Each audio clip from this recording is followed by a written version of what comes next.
अस्सलाम वालेकुम, this is me Gohar Tajak and you are watching my channel XL मज़ा।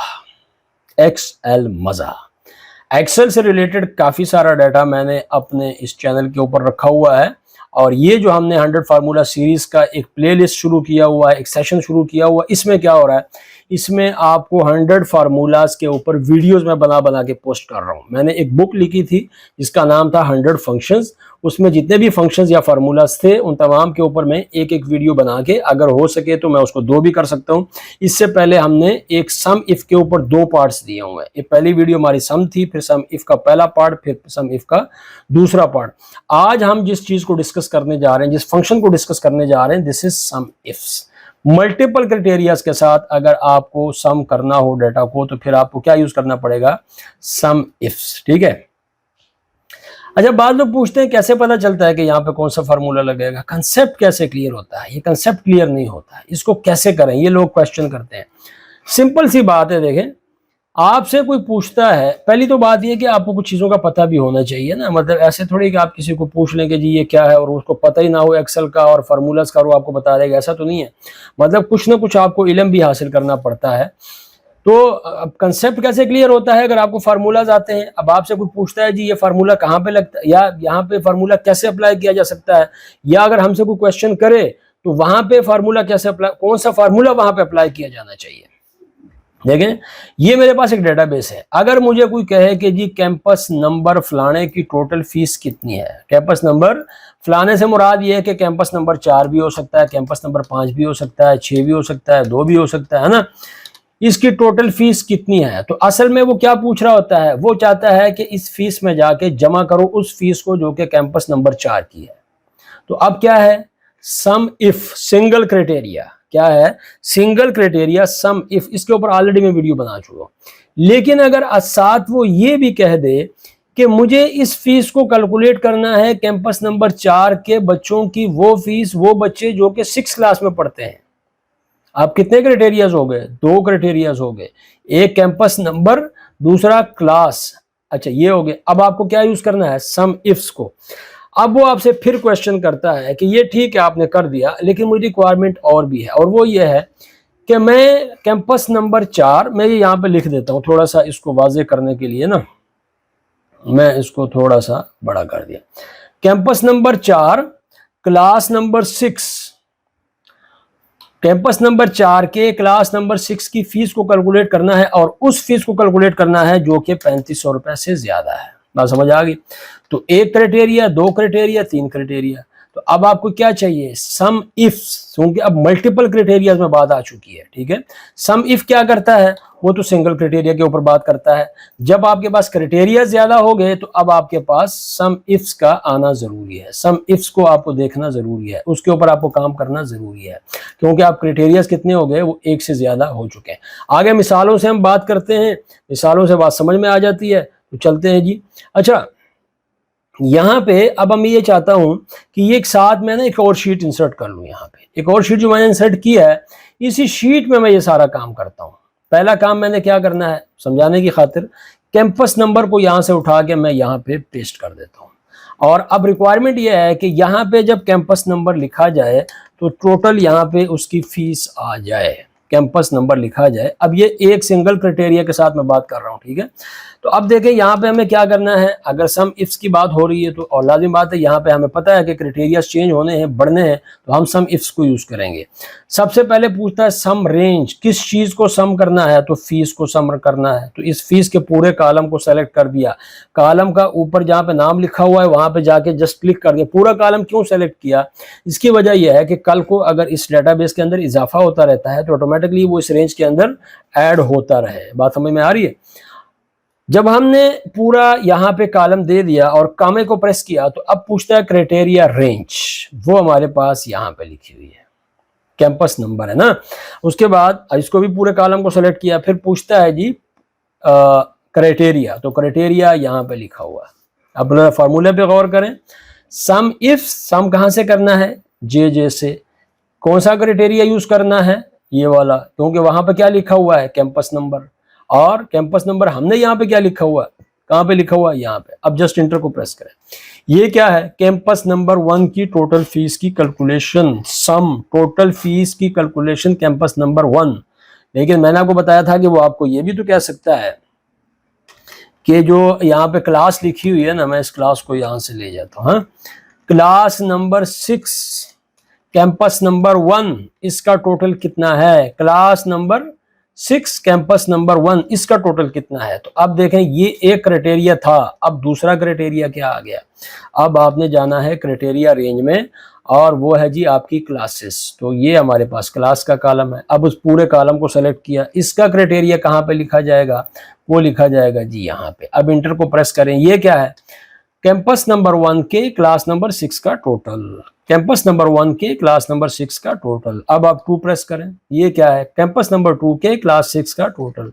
आप यहाँ पे क्लास को चेंज करें, मैं यहाँ पे 4th क्लास करता हूँ। 2 नंबर कैंपस के 4th क्लास का टोटल, जो कि नहीं है वहाँ पे, 2 नंबर कैंपस में 4th क्लास नहीं है। अब देखें, यहाँ पे जाके देख लें, अगर ऐसा कोई मसला है, आपको शक है तो। अब आपने किसको चेक करना है, क्लास नंबर 4th को 2 नंबर कैंपस में। तो जरा यहाँ पे जाके क्लास नंबर 4th को सेलेक्ट करें। फिल्टर तो ऑलरेडी लगा हुआ है, 4th नंबर क्लास यहाँ पे कहीं पे है, सॉरी हमारे पास 4th नंबर क्लास ही नहीं है, ठीक है। कैंपस का नंबर मसला तो बाद में है, 5th है, तो 5th का टोटल यहाँ पे आ चुका है। तो कितने क्राइटेरियाज हो गए, 2 क्राइटेरियाज। अब 3rd क्राइटेरिया आपसे पूछता है जी, ये तो ठीक है, लेकिन मुझे कैंपस नंबर 2 5th क्लास और उन बच्चों की फीस का टोटल करना है जो कि 3500 से ज्यादा की फीस दे रहे हैं, 3500 से ज्यादा की फीस दे रहे हैं। अब हमारा क्राइटेरिया एक और बढ़ेगा, यहाँ पे कामा के बाद और कहाँ से कहाँ पे ये फीस लिखी हुई है, वो यहाँ पे लिखी हुई है। इस कॉलम को दोबारा सेलेक्ट करेंगे, इसका क्राइटेरिया कहाँ पे दिया हुआ है, वो ये दिया हुआ है, ठीक है जी। अब आपको इंटर को प्रेस करना है। तो ये क्या बता रहा है, ये बता रहा है जी कैंपस नंबर 2 5th क्लास, वो बच्चे जो कि 3500 से ज्यादा की अमाउंट दे रहे हैं, फीस दे रहे हैं, उनका टोटल इतना बनता है। मैं चाहता हूं कि जी यहाँ पे 4000 से, ऐसा कोई बच्चा नहीं जो 4000 से ज्यादा की फीस दे रहा हो। मैं चाहता हूं कि यहाँ पे 3800 से, हाँ ऐसे कुछ बच्चे हैं। अगर मैं फर्स्ट नंबर कैंपस में कोई नहीं है, 2nd नंबर में है, 3rd नंबर में नहीं है, 4th नंबर में है। तो ये आपको बाकायदा करेक्ट डाटा दे रहा होता है, बिल्कुल करेक्ट, उसमें कोई गलती नहीं होती। अगर आपके रेफरेंसेस, आपका फार्मूला, आपके जो आपने क्राइटेरियाज दिए हुए हैं वो ठीक है, तो कोई मसला नहीं है। देखिए यहाँ पे अब आपको मैं ये एक और चीज क्लियर कर दूं, 4th class 4th number campus 5th number class, उसका टोटल कितना है, 7927। इसको जरा मैं उठा के यहाँ पे लिख देता हूँ ताकि हमें याद रहे, क्या है 7927, ये लिख दिया।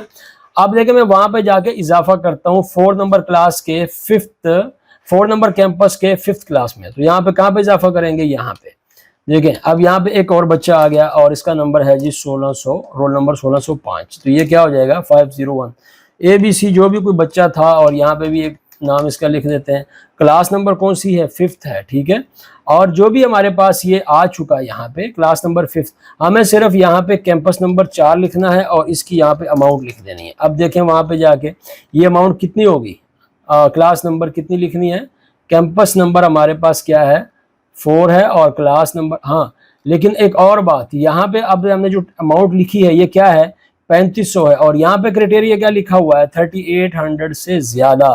तो अगर मैं यहाँ पे इसको 4000 कर दूं, तो अब देखें क्या हो गया, ये अमाउंट चेंज हो चुकी है, और ये पहले अमाउंट थी और ये अब क्या हो गई, ठीक है। अच्छा, इन तमाम क्राइटेरियाज का फुलफिल करना भी जरूरी है। अगर मैं इसको खत्म कर दूंगा तो 0 हो जाएगा, अगर मैं इसको भी खत्म कर दूंगा, इसको क्यों फुलफिल करना क्यों जरूरी है, क्योंकि आपने इस फार्मूले के अंदर शर्त रखी है कि ये और ये, तो फिर जाके सम हो, तो इसलिए आपको इन तमाम क्राइटेरियाज को फिल करना भी वो जरूरी है, ठीक है। ये तो हो गई बात इस लिहाज से। आपसे कहा जाता है जी कि हमें यहाँ पे समरी बनानी है, और क्लासेस आप यहाँ पे लिखते हैं या कैंपसेस आप यहाँ पे लिखते हैं, है ना। आपने यहाँ पे लिखे जी कैंपसेस, और कैंपस के नीचे आपने लिख दिया जी 1 2 3 और 4, और अब आप क्लासेस यहाँ पे लिखते हैं। तो मैं क्लासेस को जरा वहां से उठा के इधर तो लेके आ सकता हूँ ना, तो मैं क्या करूँ, यहाँ पे जाके इसको सेलेक्ट किया और यहाँ पे आके इसको पेस्ट कर दिया, वहां से कॉपी किया, यहाँ पेस्ट कर दिया। इसकी डुप्लीकेशन को खत्म करना है तो Alt+AM को प्रेस करेंगे, continue with current selection, remove duplicates, और यहाँ से डाटा हैज एडर्स को खत्म, ओके को प्रेस। तो देखें अब इसमें कोई डुप्लीकेशन नहीं है, इसको अब हमें क्या करना है, ऐसे कॉलम वाइज। तो इसको यहां से मैं करता हूं कंट्रोल सी, यहां पे आके Alt ES को प्रेस करता हूं, Alt ES स्पेस स्पेशल, और इसको ट्रांसपोज कर देता हूं। अब देखें ये आपका डाटा यहां तक आ चुका है। तो इसी को अगर मैं यहां से उठा के कंट्रोल X की मदद से यहां पर रख दूं और इसको मैं अब यहां से डिलीट कर दूं, तो ये हम क्या करने जा रहे हैं, अब हम ये करने जा रहे हैं कि हम एक समरी क्रिएट करने जा रहे हैं। ठीक है, समरी क्या है कि आपके पास ये मैंने ये पूरा एरिया सेलेक्ट कर दिया, इसको मैं बॉर्डर भी दे देता हूं। आप ये चाहते हैं कि आपका जो कैंपस नंबर 1 है उसकी टोटल क्लास 6 की फीस इधर आ जाए, 9th की इधर आ जाए, 5th की इधर आ जाए, 8th की इधर आ जाए, और इस तरीके से हर फीस की क्लास अलग अलग यहाँ पे सम होके आती रहे। तो अब चूंकि एक क्राइटेरिया ये है, एक ये है, तो लगेगा क्या, सम इफ्स डबल क्राइटेरिया के साथ। तो लगाएंगे जनाब सम इफ्स को, ये उर्दू में चला गया, इक्वल का साइन, और यहाँ पे लिखेंगे सम और इफ्स। तो पहली रेंज क्या है, वो तो है जी हमारे पास फीस, इसको तो हमने सेलेक्ट कर लेना है आंखें बंद करके। ठीक है, आंखें ना बंद करें यार, खुली रखिएगा। दूसरा क्या है जी, क्राइटेरिया रेंज, तो वो क्या है, कैंपस नंबर, तो वो मैंने यहाँ पे लिख दिया। इसका रेंज कहाँ पे लिखा हुआ है, वो ये लिखा हुआ है। ठीक है, तीसरी बात, अब हम दोबारा कामा लगाएंगे, तो एक और रेंज, वो क्या है, क्लास की, तो क्लास को सेलेक्ट कर दिया, फिर कामा, तो इसका कहाँ पे क्राइटेरिया लिखा हुआ है, यहाँ पे। अब देखें, एंटर को प्रेस करें, कैंपस नंबर 1 की क्लास 6 का डाटा यहाँ पे आ चुका है। एक अब इसको हम राइट की तरफ और नीचे की तरफ इसको क्या करेंगे, डुप्लीकेट करेंगे। तो हमें सबसे पहले तो कुछ रेंजेस को क्या करना है, एब्सोल्यूट करना है। ये रेंज तो एब्सोल्यूट है ही है, और उसके बाद नीचे, अच्छा मैं थोड़ा सा इसको फार्मूले को इधर कर देता हूँ, थोड़ा सा बड़ा, ताकि आपको भी नजर आता रहे। स्क्रीन के मैं साइज को थोड़ा सा छोटा कर देता हूँ। तो यहाँ पे क्या है जी, किस किस को हमने एब्सोल्यूट करना है, इसको तो हमने एब्सोल्यूट करना ही करना है। नीचे आ जाते हैं, और अब हमारे पास एक ये जो हमारे पास क्राइटेरिया है, इसको भी हमने एब्सोल्यूट करना है। तो ये भी क्या हो गया, एब्सोल्यूट। F4 को आप प्रेस करेंगे, किसको प्रेस करेंगे, F4 को प्रेस करेंगे। और क्या है जी, इसमें ये वाली रेंज है, ये पूरा कॉलम है, तो इसको भी हमने एब्सोल्यूट कर दिया। और अब हम और किस किस को करेंगे, ये देखें, ये टोटल तो यहाँ पे आ रहा है, लेकिन ये 6 जहां पे लिखा हुआ है, तो हमने किधर जाना है, राइट साइड की तरफ। 6 जहां पे लिखा हुआ है, अब हम ये भी तो चाहते हैं ना कि जब यहाँ पे करें इसको कंट्रोल R से, तो 9th का डाटा इधर आ जाए। तो इसका मतलब है कि ये जो हमारे पास कॉलम है, इसको हमने एब्सोल्यूट कर देना है, कॉलम को, किसको, कॉलम को। तो अब देखें यहाँ पे जो क्राइटेरिया ये लिया हुआ है, और ये कौन सा है, ये इसका नाम है जी, इस शीट का, इस सेल का नाम है A8। तो A8 को हम यहाँ पे सर्च करते हैं, ये लिखा हुआ है। इसके हमें कॉलम को एब्सोल्यूट करना है, तो ए कॉलम है, इससे पहले हमने डॉलर का साइन लगा देना है। और इधर आते हैं, ये जो हमारे पास B7 है, जहां पे क्लासों का क्राइटेरिया लिखा हुआ है, क्लासेस का क्राइटेरिया लिखा हुआ है, ये रो है, और हमें इसको नीचे की तरफ लेके आना है। तो अब यहाँ पे क्या करेंगे, रो को एब्सोल्यूट करेंगे। याद रखिएगा, रेफरेंसेस को एब्सोल्यूट करते वक्त अगर आपने रो वाइज काम करना हो तो आप कॉलम को एब्सोल्यूट करते हैं, अगर आपने कॉलम वाइज काम करना हो तो आप रो को एब्सोल्यूट करते हैं। ये एक सिंपल सा फार्मूला है। तो यहाँ पे अब हमने क्या करना है जी, रो को एब्सोल्यूट कर देना है। तो उससे पहले हमें यहाँ पर डॉलर का साइन लगा दिया। अब इंटर को प्रेस करें और इसको राइट की तरफ ले जाके कंट्रोल R को प्रेस कर दें, नीचे की तरफ आके कंट्रोल D को प्रेस कर दें। कंट्रोल R राइट की तरफ आपका डाटा डुप्लीकेट हो गया, और कंट्रोल D नीचे की तरफ डाउन आपका डाटा जो है वो डुप्लीकेट हो चुका है। अब ये देखें, आपके पास तमाम जितने भी क्लासेस हैं उनका टोटल जो फीस थी वो आपके पास यहाँ पे कैलकुलेट होके आ रही है। कैंपस नंबर को मैं थोड़ा सा इधर क्लोज कर देता हूँ ताकि हमें डाटा जो है वो आसानी से नजर आता रहे। ये देखें, अब ये टोटल हो चुका है। अगर आप इसका ग्रैंड टोटल चाहते हैं तो ग्रैंड टोटल आप यहाँ पे देख लें। इसको मैं जरा कंट्रोल बोल्ड कर देता हूँ और यहाँ पे इसका ग्रैंड टोटल करना है। तो अब क्या करेंगे जी, हमें इन तमाम का टोटल यहाँ पे चाहिए। कहाँ पे, यहाँ पे। तो एक काम और भी कर सकते हैं कि हम ये चाहते हैं कि जी यहाँ पे तो इसका टोटल होता रहे। तो ये क्लास 6 का टोटल हो गया मुख्तलिफ कैंपसेस का, राइट कंट्रोल R, ठीक है।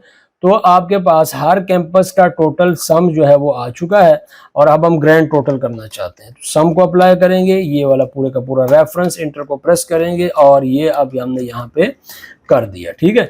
तो ये हमारे पास टोटल सेल है ये वाली, और ये कहाँ पे डिवाइड हो रही है, हर क्लास के ऊपर, और ये कहाँ पे हो रही है, हर कैंपस के ऊपर। अब टोटल सेल हमारे पास इतनी है या नहीं है, यहाँ पे जाके देखें, इसको जरा टोटल करें नीचे से ऊपर तक। ये देखें कितना आ रहा है 12,53,592। तो ये कितना है 12,53,592। तो इसका मतलब है कि हमारा डाटा एक्यूरेट है, हर क्लास का टोटल यहाँ पे हो रहा है। और अगर हम यहाँ पे जाके इजाफा करेंगे तो उसमें भी ऑटोमेटिकली डेफिनेटली यहाँ पे इजाफा होता रहेगा। 521606 और यहाँ पे मैंने जो है एक और बच्चे को भर्ती किया और इसको मैंने भर्ती किया जी यहाँ पे क्लास 10th के अंदर। क्लास 10th का इस वक्त अगर आप यहाँ पे देखेंगे और टोटल यहाँ पे आ रहा है 207949 ये आ रहा है। ठीक है, ये आपने जेहन में रखना है 207949। क्लास 10 में हमारे पास एक और बच्चा आ गया और कैंपस किसी में भी आ सकता है। तो मैंने और इसने भी 4,000 रुपये फीस जमा करा दी। तो अब यहाँ पे आके देखें आपके पास 207949 इसको चेंज होना चाहिए था। अगर हमने यहाँ पे क्लास 10 लिखी है, यहाँ पे भी फीस लिखी है, ठीक है, कैंपस नंबर ऑलरेडी हमने यहाँ पे डाल दिया है और वो क्या है जी 4 नंबर है। तो यहाँ पे आप देखें आपके पास डाटा जो है वो चेंज हो चुका है। सही है, जब आपका ये वाला जो सोर्स डाटा है अगर ये एक्यूरेट है तो आपका फंक्शन, आपका फार्मूलाज आपको एक्यूरेट आंसर यहाँ पे देता रहता है। अदरवाइज आपने अगर गलती की है तो कंप्यूटर कभी गलती नहीं किया करता, वो हमेशा वही काम करता है जो आप उसे कहते हैं। मजीद मेरे वीडियोस के लिए आप वेट कीजिएगा। इसके बाद भी हमारे पास काउंट इफ्स और एवरेज इफ्स, ये सारे के सारे फंक्शन जो हैं ये डिस्कस करने वाले हैं, सीखने वाले हैं। कंसेप्ट अपना आप क्लियर रखिएगा। अगर आपने सिंपल सम करना है तो बस सम कर दें, लगा दें। क्राइटेरियाज की जहां बात आ जाएगी वहां पे आपको सम इफ और सम इफ्स को यूज करना पड़ेगा। सिंगल क्राइटेरिया के लिए सम इफ को यूज करें, मल्टीपल क्राइटेरियाज के लिए सम इफ्स को यूज करें। अब दें मुझे इजाजत। उम्मीद करता हूं कि आपको वीडियो पसंद आ रही होगी और मैं अल्लाह ताला से ये भी दुआ करता हूं कि ये इल्म जो मैं आपके साथ शरीक कर रहा हूं आप मजीद आगे शेयर करते चले जाएं, आपको भी फायदा हो और लोगों को भी फायदा हो और आपके ये काम भी आए जिंदगी में जी। Thank you very much.